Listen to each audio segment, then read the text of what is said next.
Hi hello नमस्ते. स्वाती सांडभोर या YouTube चॅनलवर तुम्हा सगळ्यांचं अगदी मनापासून स्वागत करते. तर सगळ्यांनाच भाजी काय करायची याचं टेन्शन असतं. तर आज मी तुम्हाला तेच टेन्शन दूर करणार आहे. इथे मी टोमॅटो घेतलेले आहेत. आपल्याला इथे टोमॅटो स्वच्छ धुवून घ्यायचे आहेत. धुतल्यानंतर आपल्याला टोमॅटो कट करून घ्यायचे आहेत. कट केल्यानंतर आपल्याला बारीक टोमॅटो चिरून घ्यायचे आहेत. अगदी व्हिडिओमध्ये दाखवते त्या पद्धतीने करा. अगदी टोमॅटोंपासनं भन्नाट अशी रेसिपी आज आपण पाहणार आहोत.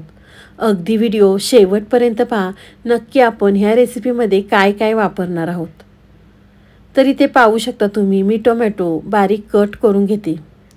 टोमॅटो कट करेपर्यंत तुम्ही माझ्या चॅनलवर नवीन आला असेल तर प्लीज माझ्या चॅनलला एक सबस्क्राईब नक्कीच करा. तर एका साईडला इथे मी कढई गरम करून घेतलेली आहे. कढईमध्ये आपल्याला तेल घालायचं.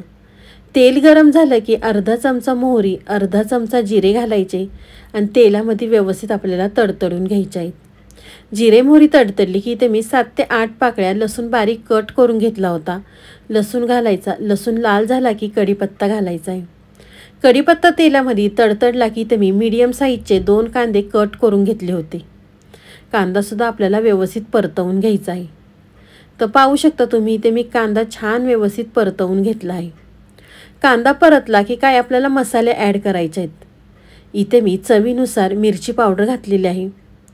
आपल्याला 1 चमचा बेडगी मिरची पावडर घालायची आहे. हळद, मसाले घातले की छान आपल्याला व्यवस्थित मिक्स करून घेतलेले आहे. इथं अगदी ह्या रेसिपीसाठी इथे मी बेसिक मसाले वापरलेले आहेत. मसाले कांद्यावर छान परतले की आपण जे टोमॅटो कट करून घेतले होते ते टोमॅटो घालायचे.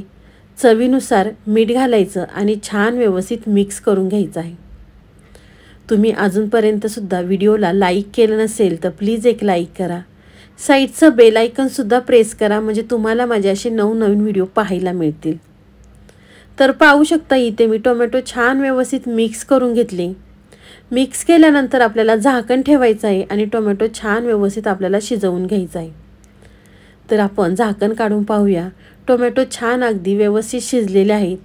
झाकण ठेवल्यानंतर इथे मी 2 ते 3 वेळा भाजी हलवून घेतली होती जेणेकरून कढईला खाली लागू नये म्हणून. तर भाजी छान व्यवस्थित मिक्स केली की इथे आपल्याला शेंगदाण्यांचा कूट घालायचा आहे. इथे मी एकदम बारीक शेंगदाण्यांचा कूट वापरलेला आहे. तुम्ही भाजलेल्या शेंगदाण्यांचा कूट घालू शकता. इथे मी कच्च्या शेंगदाण्यांचाच कूट घातलेला आहे. कूट घातल्यानंतर आपल्याला परत छान व्यवस्थित मिक्स करून घ्यायचं आहे. इथे मी छान व्यवस्थित मिक्स करून घेते. तुम्ही जर ह्या पद्धतीने ही टोमॅटोची रेसिपी केली तर लहानांपासून मोठ्यांपर्यंत सगळेजण आवडीने खातील आणि नको नको म्हणणारे सुद्धा मागून मागून खातील. तर परत व्यवस्थित मिक्स केलं की आपल्याला भरपूर अशी कट केलेली कोथिंबीर घालायची आणि छान व्यवस्थित परत एकदा मिक्स करून घ्यायचं आहे. अगदी तुम्ही ही सकाळच्या घाई गडबडीमध्ये टिफिनसाठी सुद्धा करू शकता. तुम्ही टोमॅटोची चटणी भाकरी संग तर खूपच छान लागते. बाजरीच्या खावा किंवा ज्वारीच्या.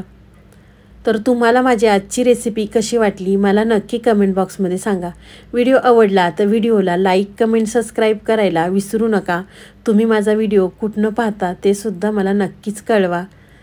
तर चला पुन्हा भेटूया असाच एक नवीन व्हिडिओ घेऊन. तोपर्यंत बाय.